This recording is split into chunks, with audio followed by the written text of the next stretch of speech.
Welcome to our YouTube channel. So let's talk about simple harmonic motion today. So what is simple harmonic motion? Simple harmonic motion is a periodic motion whereby the restoring force is directly proportional to the displacement. What that means is that F is directly proportional to the displacement. This is a proportionality sign. And the reason why we have a negative sign there is to show that they are acting opposite to each other. So the restoring force and the displacement are acting in opposite directions. The negative sign is there because they are both vectors, and we use sign to denote directions in vectors. So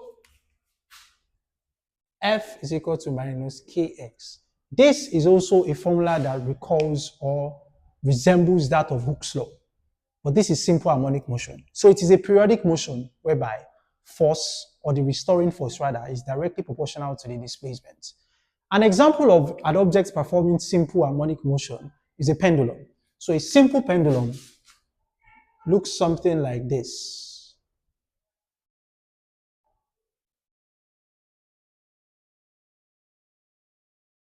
You can see that it is performing a simple harmonic motion or a periodic motion whereby this is its equilibrium position or its starting point. When it is moved to this point, it goes to and fro, to and fro. This is the point of maximum displacement. This is its equilibrium point, and this is another point of maximum displacement. Now, I want to ask you a question. Let me label this as point A and point B and point C. At which point would the kinetic energy of this pendulum be maximum?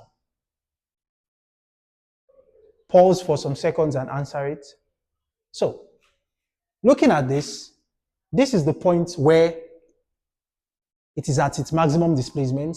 This is the point where it reaches its equilibrium, and this is the point where it reaches another maximum displacement. Now, the point where it would reach its highest velocity or its maximum kinetic energy is at point B. So, at point B, it has it reaches its maximum kinetic energy. But at point C and E, its potential energy is peaked. It reaches its highest potential energy, or its potential energy is highest at point A and point C.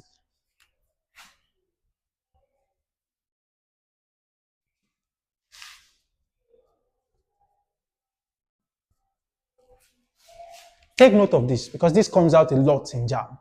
This is a typical Jamb question. So, moving on, these are some vital equations in simple harmonic motion. Theta here represents the angle of displacement, T represents the time, omega represents the angular velocity. This is another vital equation, this is another equation for acceleration, and this equation is for an example or cases like a simple pendulum where A represents the amplitude. Amplitude simply means the point of maximum displacement. It's a displacement, but a maximum displacement.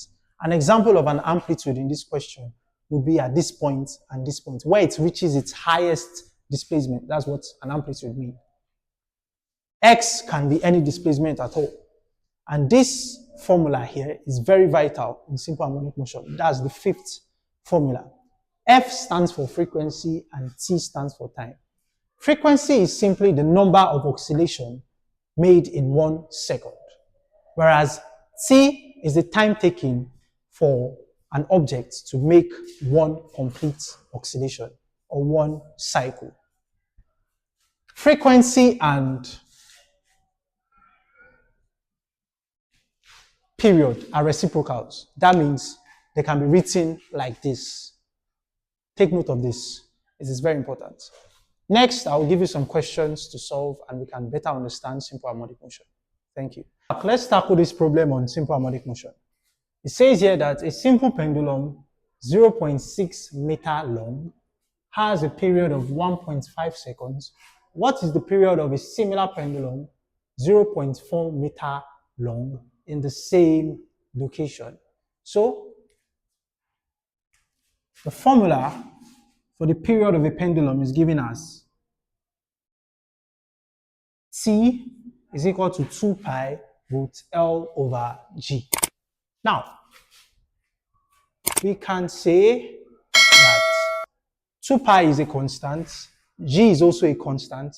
The only thing that wouldn't change here, or the only thing that changes here, the only variable that changes here is L. So we can say K root L. We can ignore other constants because they are just constants, they don't change. But the only thing that changes here is the length. So we can say the constant here, K, is also equal to T over root L. Since this is the case, we can duplicate this by saying that T1 over root L1 is equal to T2 over root L2. Notice how we duplicated this by introducing a constant value and showing how it is related to other periods and lengths.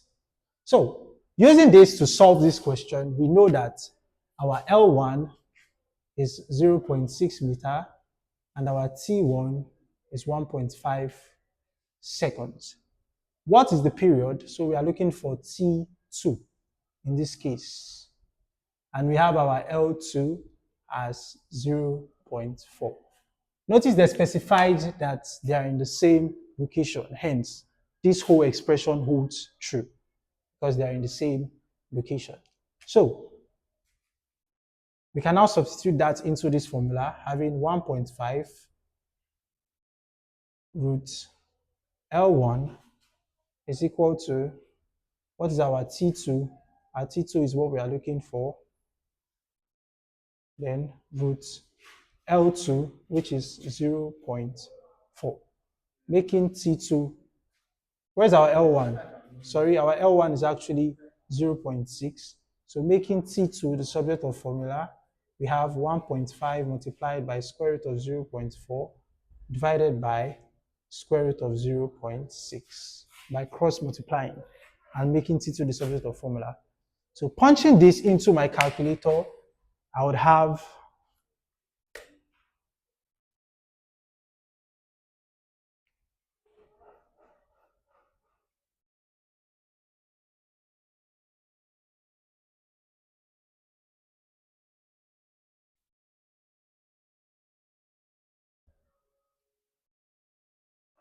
so my period here is approximately 1.22 seconds. So this is how you solve a question like this. So don't forget to ask your questions in the comment section. I'll be very happy to reply. Thank you. We have a question that says, two simple pendula, X and Y, make 400 and 500 oscillations respectively. So oscillation for X is 400, oscillation for Y is 500. In equal time, that means they both make this oscillation at the same time. If the period of oscillation of X is 1.5 seconds, that is Tx is 1.5 seconds, what is the period of oscillation of Y? So they want us to find Ty. Now, if you can recall, the formula for period is,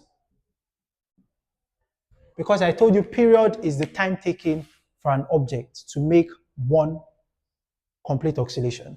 So the time taken of an object for an object to make one complete oscillation. So it is T per unit oscillation. So having this, we can now cross multiply.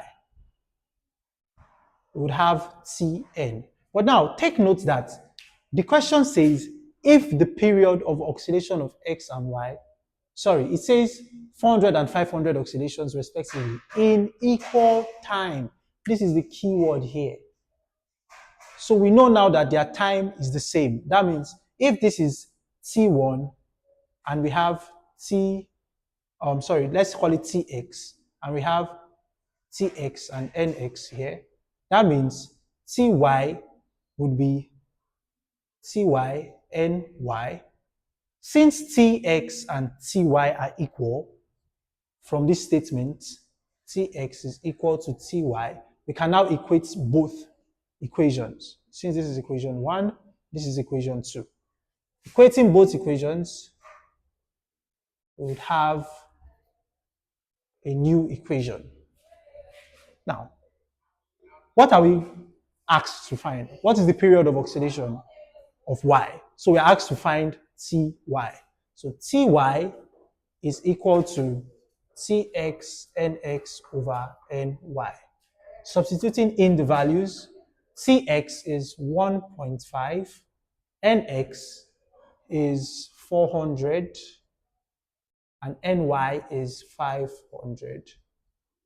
So punching this into my calculator, I would have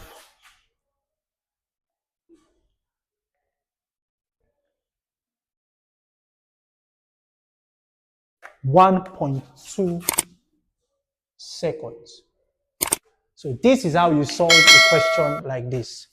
Remember to ask your questions under the comment sections. I'll be so happy to reply. Thank you.